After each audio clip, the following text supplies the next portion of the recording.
ਸਤਨਾਮ ਸ੍ਰੀ ਵਾਹਿਗੁਰੂ ਸਾਹਿਬ ਜੀ। ਇੱਕ ਓੰਕਾਰ ਸਤਨਾਮ ਕਰਤਾ ਪੁਰਖ ਨਿਰਭਉ ਨਿਰਵੈਰ ਅਕਾਲ ਮੂਰਤ ਅਜੂਨੀ ਸੈਭੰ ਗੁਰ ਪ੍ਰਸਾਦ ਜਪ ਆਦ ਸਚ ਜੁਗਾਦ ਸਚ ਹੈ ਭੀ ਸਚ ਨਾਨਕ ਹੋਸੀ ਭੀ ਸਚ। ਸੋਚੈ ਸੋਚ ਨ ਹੋਵਈ ਜੇ ਸੋਚੀ ਲੱਖ ਵਾਰ ਚੁਪੈ ਚੁਪ ਨ ਹੋਵਈ ਜੇ ਲਾਇ ਰਹਾ ਲਿਵਤਾਰ। ਭੁਖਿਆ ਭੁਖ ਨ ਉਤਰੀ ਜੇ ਬੰਨਾ ਪੁਰੀਆ ਭਾਰ। ਸਹਸ ਸਿਆਣਪਾ ਲੱਖ ਹੋਏ ਤਾ ਇੱਕ ਨਾ ਚੱਲੈ ਨਾਲ। ਸਾਧ ਸੰਗਤ ਜੀ, ਪਾਵਨ ਬਾਣੀ ਜਪਜੀ ਸਾਹਿਬ ਜੀ ਦੀ ਵਿਚਾਰ ਆਪਾਂ ਪ੍ਰਾਰੰਭ ਕੀਤੀ ਹੈ, ਜਿਸ ਵਿੱਚ ਸਤਿਗੁਰੂ ਸੱਚੇ ਪਾਤਸ਼ਾਹ ਜੀ ਦਾ ਵਡਮੁੱਲਾ ਖਜ਼ਾਨਾ ਸਿਧਾਂਤ ਛੁਪਿਆ ਹੋਇਆ ਹੈ। ਪਿਛਲੇ ਦੀਵਾਨਾਂ ਅੰਦਰ ਆਪ ਸੰਗਤ ਨੇ ਜਪਜੀ ਸਾਹਿਬ ਜੀ ਦੇ ਵਿੱਚ 3 ਮੰਤਰਾਂ ਦਾ ਵਿਚਾਰ ਅਰਥ ਸਰਵਣ ਕੀਤਾ ਹੈ। ਤੋ ਸਾਧ ਸੰਗਤ ਜੀ, ਮੂਲ ਮੰਤਰ ਤੋਂ ਅੱਗੇ ਗਰੀਬ ਨਿਵਾਜ ਜੀ ਦੀ ਕਿਰਪਾ ਸਦਕਾ ਜੋ ਜਪਜੀ ਦੀ ਮੁੱਢਤਾ ਜਪ ਨਿਸ਼ਾਨ ਬਾਣੀ ਦੀ ਆਰੰਭਤਾ ਜਿਹੜੀ ਹੈ ਉਹ ਇਥੋਂ ਸੋਚੈ ਸੋਚ ਨਾ ਹੋਵਈ, ਇਥੋਂ ਪ੍ਰਾਰੰਭਤਾ ਹੁੰਦੀ ਹੈ। ਤੋ ਆਓ ਸ਼ਰਧਾ ਭਾਵਨਾ ਸਹਿਤ ਗਰੀਬ ਨਿਵਾਜ ਦੇ ਚਰਨਾਂ ਨੂੰ ਪਰਸੀਏ। ਆਖੋ ਜੀ ਸਤਨਾਮ ਸ੍ਰੀ ਵਾਹਿਗੁਰੂ ਸਾਹਿਬ ਜੀ। ਸੋਚੈ ਸੋਚ ਨ ਹੋਵਈ ਜੇ ਸੋਚੀ ਲੱਖ ਵਾਰ। ਸਾਧ ਸੰਗਤ ਜੀ, ਇਹ ਪਾਵਨ ਬਾਣੀ ਆਪਾਂ ਉਥਾਨ ਕਾਜ ਪਿੱਛੇ ਸਰਵਣ ਕੀਤਾ ਸੀ। ਇਸ ਬਾਣੀ ਨੂੰ ਸੁਮੇਰ ਪਰਬਤ ਦੇ ਉੱਪਰ ਸਿੱਧਾਂ ਦੇ ਨਾਲ ਚਰਚਾ ਵੇਲੇ ਉਚਾਰਿਆ ਹੈ ਗਰੀਬ ਨਵਾਜੀਆਂ ਨੇ। ਸਿੱਧ ਸਾਧ ਸੰਗਤ ਜੀ ਉਹਨਾਂ ਲੋਕਾਂ ਨੂੰ ਕਿਹਾ ਜਾਂਦਾ ਸੀ ਜਿਹੜੇ ਲੋਕ ਆਪਣੇ ਤਪ ਤਪੱਸਿਆ ਨਾਲ ਰਿੱਧੀਆਂ ਸਿੱਧੀਆਂ ਦੀ ਪ੍ਰਾਪਤੀ ਕਰਕੇ ਤੇ ਰਿੱਧੀਆਂ ਸਿੱਧੀਆਂ ਤੱਕ ਹੀ ਫਸ ਜਾਂਦੇ ਸਨ। ਤੋ ਸਾਧ ਸੰਗਤ ਜੀ, ਸਿੱਧਾਂ ਨੇ ਸਤਿਗੁਰਾਂ ਨੂੰ ਪ੍ਰਸ਼ਨ ਕੀਤੇ ਨੇ ਤੇ ਗਰੀਬ ਨਵਾਜ ਨੇ ਇਸ ਪਾਵਨ ਬਾਣੀ ਦੇ ਵਿੱਚ ਉਹਨਾਂ ਦੇ ਜਪਜੀ ਸਾਹਿਬ ਦੇ ਵਿੱਚ ਜਵਾਬ ਦਿੱਤੇ ਨੇ। ਜਿਵੇਂ ਜਿਵੇਂ ਉਹ ਪ੍ਰਸ਼ਨ ਕਰਨਗੇ ਉਹ ਪ੍ਰਸ਼ਨ ਤੇ ਜਵਾਬ ਸੰਗਤ ਜੀ ਆਪਾਂ ਸਾਂਝੇ ਪ੍ਰਸ਼ਨ ਉੱਤਰਾਂ ਦੇ ਨਾਲ ਹੀ ਸਾਰੇ ਜਪਜੀ ਸਾਹਿਬ ਦੇ ਅਰਥਾਂ ਨੂੰ ਸਮਝਣ ਦਾ ਯਤਨ ਕਰਾਂਗੇ। ਸਿੱਧਾਂ ਨੇ ਗਰੀਬ ਨਿਵਾਜ ਸੱਚੇ ਪਾਤਸ਼ਾਹ ਮਹਾਰਾਜ ਨੂੰ ਪਹਿਲਾ ਪ੍ਰਸ਼ਨ ਇਹ ਕੀਤਾ ਸੀ। ਕਹਿੰਦੇ ਸਤਿਗੁਰੂ ਸੱਚੇ ਪਾਤਸ਼ਾਹ ਮਹਾਰਾਜ ਜੀ, ਹੋਰਨਾਂ ਮਤਾਂ ਦੇ ਵਿੱਚ ਵਾਹਿਗੁਰੂ ਦੇ ਸਰੂਪ ਦੀ ਜਿਹੜੀ ਸਾਖਿਆਤਤਾ ਹੈ ਨਾ, ਉਹਦੇ 4 ਸਾਧਨ ਦੱਸੇ ਜਾਂਦੇ ਨੇ। ਵੀ 4 ਸਾਧਨ ਕਹੇ ਨੇ। ਵੀ ਸਾਧਨ ਮਤਲਬ ਹੁੰਦਾ ਹੈ ਕਿਸੇ ਚੀਜ਼ ਤੇ ਪਹੁੰਚਣਾ ਹੈ, ਕਿਸੇ ਮੰਨ ਲਓ ਇੱਥੋਂ ਦੂਰ ਕਿਸੇ ਸਥਾਨ ਤੇ ਪਹੁੰਚਣਾ ਹੈ, ਕਿਸੇ ਸਾਧਨ ਤੇ ਚੜ ਕੇ ਜਾਵਾਂਗੇ ਜਿਹਨੂੰ ਆਪਾਂ ਅੰਗਰੇਜ਼ੀ ਚ ਕਨਵੈਂਸ ਕਹਿ ਦਿੰਦੇ ਆ, ਉਹਦੇ ਤੇ ਚੜ ਕੇ ਜਾਵਾਂਗੇ। 4 ਰਸਤੇ ਦੱਸੇ ਨੇ, 4 ਸਾਧਨ ਦੱਸੇ ਨੇ। ਉਹ ਕਿਹੜੇ ਕਿਹੜੇ ਸਾਧਨ ਨੇ? ਪਹਿਲਾ ਹੈ ਸਾਧ ਸੰਗਤ ਜੀ ਸਰੀਰ ਦੀ ਸੁਚਮਤਾ, ਸਰੀਰ ਦੀ ਪਵਿੱਤਰਤਾ। ਦੂਜਾ ਹੈ ਆਪਣੀ ਬਾਣੀ ਨੂੰ ਮੌਨ ਕਰ ਲੈਣਾ, ਭਾਵ ਚੁੱਪ ਹੋ ਜਾਣਾ। ਤੀਜਾ ਹੈ ਸਾਧ ਸੰਗਤ ਜੀ ਮਨ ਤੇ ਚੁੱਪ ਨਹੀਂ ਹੋਇਆ, ਜ਼ੁਬਾਨ ਚੁੱਪ ਕਰ ਲਈ ਤੀਜਾ ਹੈ ਵਰਤ ਰੱਖਣਾ, ਘੱਟ ਛਕਣਾ ਜਾਂ ਛਕਣਾ ਹੀ ਨਾ, ਬੰਦ ਕਰ ਦੇਣਾ ਛਕਣਾ। ਚੌਥਾ ਹੈ ਸ਼ਾਸਤਰਾਂ ਗ੍ਰੰਥਾਂ ਦੁਆਰਾ ਆਪਣੇ ਅੰਦਰ ਸਿਆਣਪ ਨੂੰ ਲੈ ਕੇ ਆਉਣਾ, ਜ਼ਿਆਦਾ ਸਿਆਣੇ ਹੋਣਾ, ਅਕਲ ਵਾਲੇ ਹੋਣਾ। ਤੋ ਇਹਨਾਂ ਮਹਾਰਾਜ ਨੂੰ ਕਿਹਾ, ਕਹਿੰਦੇ ਮਹਾਰਾਜ ਜੀ ਹੋਰਨਾਂ ਮਤਾਂ ਦੇ ਲੋਕ ਸੁਚਮਤਾ ਰੱਖਦੇ ਨੇ, ਮੌਨ ਰੱਖਦੇ, ਚੁੱਪ ਰਹਿੰਦੇ ਨੇ, ਵਰਤ ਰੱਖਦੇ ਨੇ, ਖਾਣਾ ਬੰਦ ਕਰ ਦਿੰਦੇ ਨੇ, ਸ਼ਾਸਤਰਾਂ ਦੀ ਸਿਆਣਪ ਨੂੰ ਸਾਧਨ, ਇਹ ਚਾਰ ਸਾਧਨ ਮੰਨੇ ਹਨ। ਤੋ ਮਹਾਰਾਜ ਸੱਚੇ ਪਾਤਸ਼ਾਹ ਤੁਸੀਂ ਕੀ ਮੰਨਦੇ ਹੋ, ਤੁਹਾਡਾ ਕੀ ਖਿਆਲ ਹੈ? ਤੋ ਗਰੀਬ ਨਵਾਜ਼ ਸੱਚੇ ਪਾਤਸ਼ਾਹ ਮਹਾਰਾਜ ਫਿਰ ਸਾਧ ਸੰਗਤ ਜੀ ਉੱਥੇ ਪਾਵਨ ਬਾਣੀ ਦੀ ਇਹ ਪਹਿਲੀ ਪੰਕਤੀ ਉਚਾਰਨ ਕਰਦੇ। ਮਹਾਰਾਜ ਕਹਿੰਦੇ ਸੋਚੈ ਸੋਚ ਨਾ ਹੋਵਈ। ਸੋਚੈ ਦਾ ਅਰਥ ਹੈ ਪਵਿੱਤਰਤਾ। ਸੋਚੈ ਪਾਠ ਜਦੋਂ ਬੋਲਣਾ ਹੈ ਸੰਗਤ ਜੀ, ਇੱਥੇ ਜਮਕ ਲਾਉਣੀ ਹੈ। ਜਮਕ ਦਾ ਮਤਲਬ ਹੁੰਦਾ ਥੋੜਾ ਜਿਹਾ ਰੁਕਣਾ, ਥੋੜਾ ਜਿਹਾ ਰੋਕ ਕੇ ਫਿਰ ਅੱਗੇ ਵਧਾਂਗੇ। ਸੋਚੈ ਸੋਚ ਨਾ ਹੋਵਈ। ਮਹਾਰਾਜ ਕਹਿੰਦੇ ਸਰੀਰ ਨੂੰ ਸੁੱਚਿਆਂ ਕੀਤਿਆਂ ਜਿੰਨਾ ਮਰਜੀ ਸੁੱਚਾ ਕਰਨ ਦਾ ਯਤਨ ਕਰੀਏ, ਕਦੀ ਸਰੀਰ ਸੁੱਚਾ ਨਹੀਂ ਹੋ ਸਕਦਾ।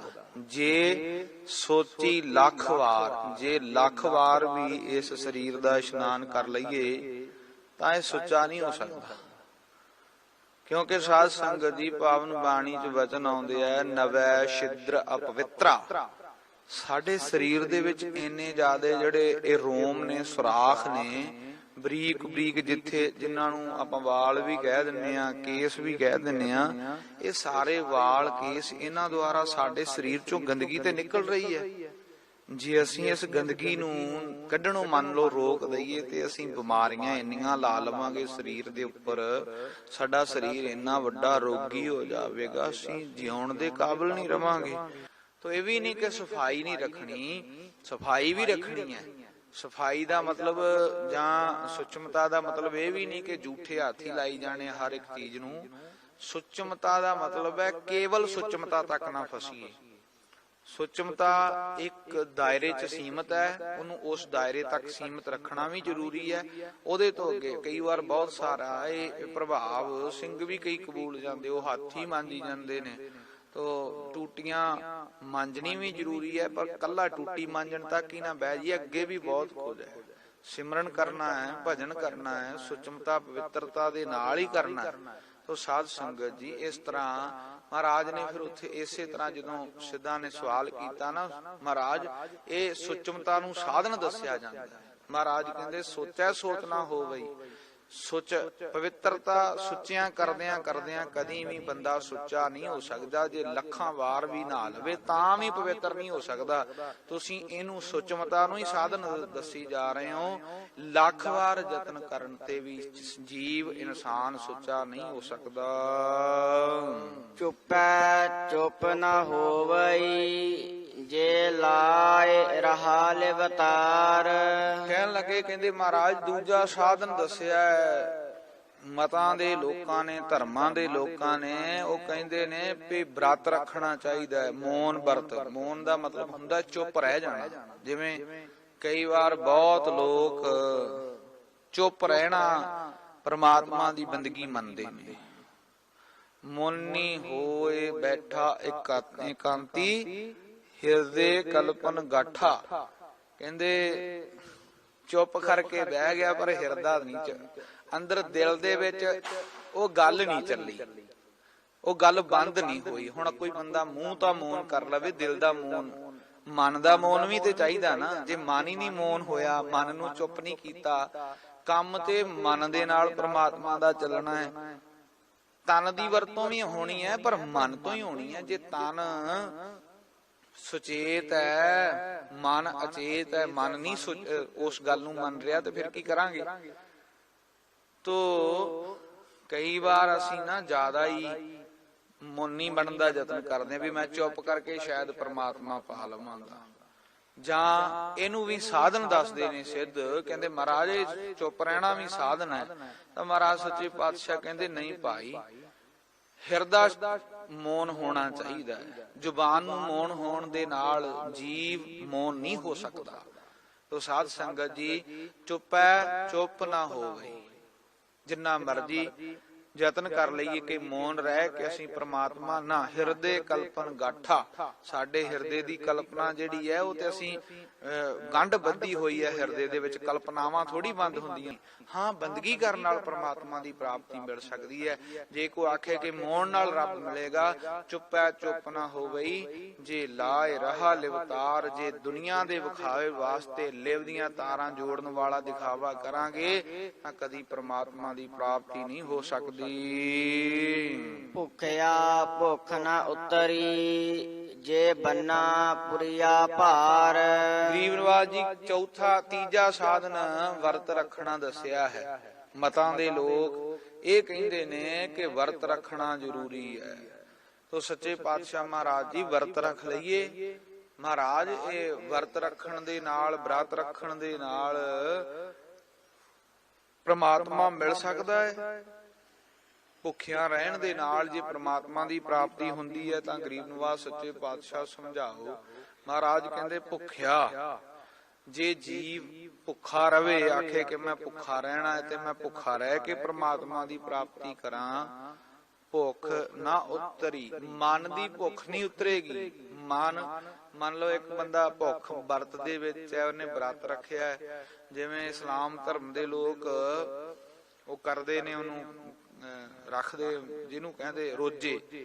ਤਾਂ ਜਿਹੜੀਆਂ ਅਰਬ ਕੰਟਰੀਆਂ, ਉਹਨਾਂ ਦੇਸ਼ਾਂ ਦੇ ਵਿੱਚ ਬਾਹਰ ਸਾਰਾ ਕੁਝ ਖਾਣ ਪੀਣ ਵਾਲਾ ਬੰਦ ਕਰ ਦਿੱਤਾ ਜਾਂਦਾ ਰੋਜ਼ਿਆਂ ਦੇ ਦਿਨਾਂ ਦੇ ਵਿੱਚ। ਕਾਰਨ ਕੀ ਹੁੰਦਾ ਉਹਦਾ, ਵੀ ਜਦੋਂ ਇਹ ਲੋਕ ਹੋਟਲਾਂ ਤੇ ਜਾਂ ਸ਼ਗਨ ਛਕਾਉਣ ਵਾਲੀਆਂ ਦੁਕਾਨਾਂ ਤੇ ਜਾ ਕੇ ਵੇਖਣਗੇ ਤੇ ਇਹਨਾਂ ਦਾ ਮਨ ਪ੍ਰਭਾਵਿਤ ਹੋਵੇਗਾ ਤੇ ਰੋਜ਼ੇ ਟੁੱਟ ਜਾਣਗੇ, ਤੇ ਜਿਹਦੇ ਨਾਲ ਉਹਨਾਂ ਦਾ ਮੰਨਣਾ ਹੈ ਕਿ ਰੱਬ ਦੀ, ਅੱਲਾ ਦੀ ਬੰਦਗੀ ਦੇ ਵਿੱਚ ਫਰਕ ਪਵੇਗਾ। ਸੋ ਸਾਧ ਸੰਗਤ ਜੀ, ਹਿੰਦੂ ਵੀਰ ਵੀ ਵਰਤ ਰੱਖਦੇ ਨੇ ਉਸੇ ਤਰ੍ਹਾਂ ਹੀ, ਉਹਨਾਂ ਨੂੰ ਰੋਜ਼ੇ ਕਹਿੰਦੇ ਨੇ, ਉਹਨਾਂ ਨੂੰ ਥੋੜੀ ਮਰਿਆਦਾ ਦਾ ਜ਼ਰੂਰ ਫਰਕ ਹੈ। ਤੋ ਮਹਾਰਾਜ ਸੱਚੇ ਪਾਤਸ਼ਾਹ ਕਹਿੰਦੇ ਭੁੱਖਿਆ ਭੁੱਖ ਨਾ ਉਤਰੀ, ਜੇ ਭੁੱਖੇ ਰਹਿ ਕੇ ਮਨ ਦੀ ਭੁੱਖ ਨਹੀਂ ਉਤਰ ਸਕਦੀ। ਜੇ ਬੰਦਾ 100 ਵਾਰ ਵੀ ਭੁੱਖਾ ਰਹਿ ਜਾਵੇ, ਮਨ ਦੀ ਜਿੰਨਾ ਚਿਰ ਭੁੱਖ ਨਾ ਉਤਰੀ ਉਹਨਾਂ ਚਿਰ ਕੀ ਕਰਾਂਗੇ। ਜਿੰਨਾ ਚਿਰ ਮਨ ਹੀ ਨਹੀਂ ਸਾਡਾ ਰੱਜਿਆ, ਪਦਾਰਥਾਂ ਦੀ ਪ੍ਰਾਪਤੀ ਜਿਹੜੀ ਹੈ ਸਾਧ ਸੰਗਤ ਜੀ, ਉਹ ਸਾਡੇ ਅੰਦਰੋਂ ਉਹਦੀ ਤਾਂਘ ਹੀ ਨਹੀਂ ਮੁੱਕੀ। ਮਹਾਰਾਜ ਕਹਿੰਦੇ ਭੁੱਖਿਆ ਭੁੱਖ ਨਾ ਉਤਰੀ, ਜੇ ਅਸੀਂ ਭੁੱਖੇ ਰਹਿ ਕਰਕੇ ਗੱਲ ਕਰੀਏ, ਪ੍ਰਮਾਤਮਾ ਨੂੰ ਪਾਉਣ ਦੀ ਸਾਧਨ ਸਮਝ ਲਈਏ, ਤਾਂ ਭੁੱਖ ਨਾਲ ਰਹਿਣ ਨਾਲ ਸਾਡੇ ਅੰਦਰ ਮਨ ਦੀ ਭੁੱਖ ਨਹੀਂ ਉਤਰਦੀ। ਜੇ ਬੰਨਾ ਪੁਰੀਆ ਭਾਰ, ਜੇ ਅਸੀਂ ਬਹੁਤ ਜ਼ਿਆਦਾ ਭਾਰ ਵੀ ਆਪਣੇ ਨਾਲ ਬੰਨ ਲਈਏ ਤੇ ਆਦਿ ਕਈ ਸਾਧਨ ਕਰ ਲਈਏ, ਸਾਡੇ ਮਨ ਦੀ ਭੁੱਖ ਨਹੀਂ ਉਤਰਦੀ। ਜ਼ੁਬਾਨ ਤੋਂ, ਮੂੰਹ ਤੋਂ ਛਕਣਾ ਤੇ ਬੰਦ ਕਰ ਦਿਆਂਗੇ, ਪਰ ਮਨ ਦੀ ਲਾਲਸਾ, ਮਨ ਦੇ ਵਿੱਚ ਜਿਹੜੀ ਭੁੱਖ ਹੈ ਉਹ ਨਹੀਂ ਖਤਮ ਹੋਣ ਵਾਲੀ। ਸਹਸ ਸਿਆਣਪਾ ਲੱਖ ਹੋਏ ਤਾ ਇੱਕ ਨਾ ਚੱਲੈ ਨਾਲ। ਕਹਿਣ ਲੱਗੇ, ਕਹਿੰਦੇ ਚੌਥਾ ਸਾਧਨ ਮਹਾਰਾਜ ਦੱਸਿਆ ਹੈ ਕਿ ਸਿਆਣਪ ਬਹੁਤ, ਸ਼ਾਸਤਰਾਂ ਨੂੰ ਪੜ੍ਹਨ ਨਾਲ ਸਿਆਣਪ ਬਹੁਤ ਆਉਂਦੀ ਹੈ। ਤਾਂ ਗਰੀਬ ਨਿਵਾਜ ਜੀ ਦੱਸੋ ਵੀ ਸ਼ਾਸਤਰਾਂ ਨੂੰ ਪੜ੍ਹਨ ਨਾਲ ਸਿਆਣਪ ਆਉਂਦੀ ਹੈ, ਉਹ ਵੀ ਸਾਧਨ ਹੈ। ਅੱਜ ਦੇ ਲੋਕ, ਸਭ ਤੋਂ ਵੱਡੀ ਗੱਲ ਬੇਨਤੀ ਕਰਾਂ, ਸਾਡੇ ਸਿੱਖ ਭਰਾ ਗਿਆਨਾਂ ਸੋਂ ਬਣ ਗਏ, ਗਿਆਨਾਂ ਸੋਂ। ਕਹਿੰਦੇ ਅਸੀਂ ਗਿਆਨਾਂ ਸੋਂ ਆ, ਗਿਆਨ ਗੁਰੂ ਹੈ, ਗੁਰੂ ਗ੍ਰੰਥ ਗੁਰੂ ਨਹੀਂ। ਜਿਹੜੇ ਕਹਿੰਦੇ ਨੇ ਗ੍ਰੰਥ ਗੁਰੂ ਨਹੀਂ, ਉਹ ਸੁਣ ਲੈਣ। ਗਿਆਨ ਚੋਂ ਸਿਆਣਪ ਭਾਲਦੇ ਨੇ, ਚਤਰਾਈ ਭਾਲਦੇ ਨੇ। ਗਰੀਬ ਨਿਵਾਜ ਕਹਿੰਦੇ ਸਹਿਸ ਸਿਆਣਪਾ ਲੱਖ ਹੋਏ ਤਾਂ ਇੱਕ ਨਾ ਚੱਲੇ ਨਾਲ। ਸਹਿਸ ਦਾ ਅਰਥ ਹੁੰਦਾ ਹੈ ਹਜ਼ਾਰ। ਹਜ਼ਾਰਾਂ ਸਿਆਣਪਾਂ ਹੋਣ, ਹਜ਼ਾਰਾਂ ਦੀ ਬਜਾਏ ਲੱਖਾਂ ਹੋ ਜਾਣ, ਤਾਂ ਇੱਕ ਨਾ ਚੱਲੇ ਨਾਲ, ਇੱਕ ਵੀ ਸਿਆਣਪ ਨਾਲ ਨਹੀਂ ਜੇ ਜਾਣੀ। ਸਭੇ ਛੱਡ ਸਿਆਣਪਾ ਗੁਰ ਕੀ ਪੈਰੀ ਪਾਹੇ। ਗੁਰੂ ਕੀ ਪੈਰੀ ਪੈਣ ਦੇ ਨਾਲ ਪ੍ਰਮਾਤਮਾ ਮਿਲਣਾ ਹੈ ਕਿ ਸਿਆਣਪਾਂ ਦੇ ਨਾਲ। ਜਿਹੜੇ ਗਿਆਨਾਂ ਸੋ ਕਹਿੰਦੇ ਨੇ ਨਾ ਕਿ ਗਿਆਨ ਗੁਰੂ ਹੈ, ਜਾਂ ਗਿਆਨ ਦੇ ਨਾਲ ਵਾਹਿਗੁਰੂ ਦੀ ਪ੍ਰਾਪਤੀ ਹੋਵੇਗੀ, ਗਿਆਨ ਦੇ ਨਾਲ ਕਹਿੰਦੇ ਨੇ ਕਿ ਗਿਆਨ ਹੀ ਸਭ ਕੁਝ ਹੈ, ਤਾਂ ਸਾਧ ਸੰਗਤ ਜੀ ਇਹ ਗਿਆਨ ਪ੍ਰਮਾਤਮਾ ਦੇ ਦਰ ਤੱਕ ਲਿਜਾਉਣ ਵਾਸਤੇ ਸਾਨੂੰ ਰਸਤਾ ਹੀ ਕੇਵਲ ਦੱਸ ਸਕਦਾ ਹੈ ਜੇ ਅਸੀਂ ਨਿਮਰਤਾ ਦੇ ਵਿੱਚ ਹੋਵਾਂਗੇ। ਸਹਿਸ ਸਿਆਣਪਾ ਲੱਖ ਹੋਏ ਤਾਂ ਇੱਕ ਨਾ ਚੱਲੇ ਨਾਲ। ਹਜ਼ਾਰਾਂ ਲੱਖਾਂ ਸਿਆਣਪਾ ਕਰ ਲਈਏ, ਗਿਆਨ ਨੂੰ ਪੜ੍ਹ ਲਈਏ, ਪਰ ਉਹ ਇੱਕ ਵੀ ਸਿਆਣਪ ਪਾਪ ਕੇ ਇਹ ਚਾਰੇ ਸਾਧਨ ਹੀ ਗਰੀਬ ਨਿਵਾਜ ਸੱਚੇ ਪਾਤਸ਼ਾਹ ਕਹਿੰਦੇ ਤੁਸੀਂ ਭੁੱਖੇ ਰਹਿ ਲਓ, ਤੁਸੀਂ ਮੋਨੀ ਹੋ ਜਾਓ, ਵਰਤ ਰੱਖ ਲਓ, ਤੁਸੀਂ ਸਿਆਣਪਾਂ ਵਰਤ ਲਓ, ਗਿਆਨ ਨੂੰ ਪੜ ਲਓ। ਇਹ ਚਾਰੇ ਚੀਜ਼ਾਂ ਸਾਡੇ ਨਾਲ ਜਾਣ ਵਾਲੀਆਂ ਨਹੀਂ ਹਨ। ਕਿਵ ਸਚਿਆਰਾ ਹੋਈਐ, ਕਿਵ ਕੂੜਾ ਟੁੱਟਾ ਪਾਲ। ਇਹ ਗਰੀਬ ਨਿਵਾਜ ਸੱਚੇ ਪਾਤਸ਼ਾਹ ਕਿਵੇਂ ਸਿਆਣੇ ਹੋਵਾਂਗੇ? ਫਿਰ ਅਗਲਾ ਪ੍ਰਸ਼ਨ ਸਿੱਧਾ ਨੇ ਕੀਤਾ, ਇਹ ਸਾਡੇ ਅੰਦਰ ਕੂੜ ਦੀ ਪਾਲ ਕਿਵੇਂ ਟੁੱਟੇਗੀ? ਦੂਜਾ ਇਹ ਸਵਾਲ ਕਰ ਦਿੱਤਾ ਸਿੱਧਾ ਨੇ, ਤੁਸੀਂ ਕਹਿੰਦੇ ਹੋ ਗਿਆਨ ਨਾਲ ਨਹੀਂ ਪਹੁੰਚਿਆ ਜਾ ਸਕਦਾ, ਵਰਤ ਰੱਖਣ ਨਾਲ ਨਹੀਂ ਪਹੁੰਚਿਆ ਜਾ ਸਕਦਾ, ਮੋਨ ਨਾਲ ਨਹੀਂ ਪਹੁੰਚਿਆ ਜਾ ਸਕਦਾ, ਸੁਚਮਤਾ ਦੇ ਨਾਲ ਵੀ ਇਹ ਚਾਰੇ ਸਾਧਨ ਦੱਸੇ ਨੇ, ਇਹ ਚਾਰੇ ਸਾਧਨ ਤੁਹਾਡੇ ਮੁਤਾਬਕ ਠੀਕ ਨਹੀਂ। ਤੇ ਸੱਚੇ ਪਾਤਸ਼ਾਹ ਫਿਰ ਕਿਵੇਂ ਸਾਡੇ ਅੰਦਰੋਂ ਇਹ ਕੂੜ ਦੀ ਪਾਲ ਟੁੱਟੇਗੀ? ਕਿਵੇਂ ਸਚਿਆਰੇ ਹੋਵਾਂਗੇ? ਕਿਵੇਂ ਪ੍ਰਮਾਤਮਾ ਨਾਲ ਮੇਲ ਹੋਵੇਗਾ? ਸਿੱਧਾ ਨੇ ਉਹ ਸਵਾਲ ਕੀਤਾ ਹੈ।